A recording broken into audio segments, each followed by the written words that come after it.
Innocent ഏട്ടൻ്റെ വിയോഗത്തോടെ മലയാള സിനിമയ്ക്ക് നഷ്ടമായത് പ്രതിഭാശാലിയായ ഒരു നടനെ മാത്രമായിരുന്നില്ല. മികച്ചൊരു സംഘാടകനായിരുന്നു അദ്ദേഹം. ഒരു മികച്ച സംഘാടകൻ്റെ അഭാവം കൂടി നമ്മളിപ്പോൾ തിരിച്ചറിയുന്നു.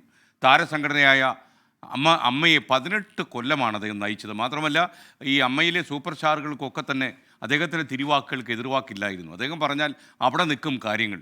ഇന്നസെൻ്റ് തെളിച്ച വഴിയിലൂടെ തന്നെയാണ് ഇന്നും അമ്മയെപ്പോലെയുള്ള സംഘടനയുടെ പ്രയാണം.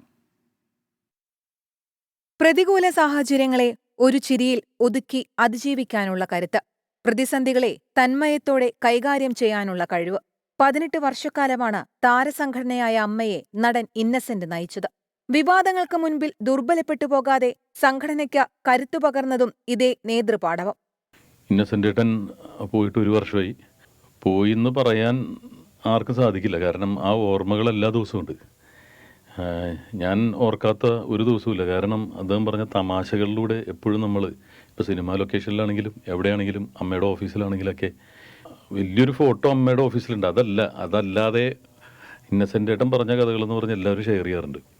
1994 സംഘടനയുടെ തുടക്കം. അന്ന് MG സോമൻ പ്രസിഡന്റായിരുന്ന കമ്മിറ്റിയിൽ എക്സിക്യൂട്ടീവ് മെമ്പറായിരുന്നു ഇന്നസെന്റ്. അവശ്യ കലാകാരന്മാർക്കുള്ള കൈനീട്ടം പദ്ധതി വിപുലീകരിച്ചതും മെഡിക്കൽ ഇൻഷുറൻസ് ഉൾപ്പെടെയുള്ള ക്ഷേമ പ്രവർത്തനങ്ങൾ സജീവമാക്കിയതും ഇന്നസെന്റിന്റെ കാലത്താണ്.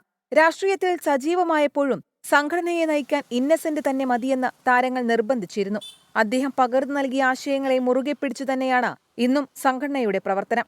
ആ നേതൃപാടവമാണ് കരുത്ത്. വിനീത വിജി, 24, കൊച്ചി.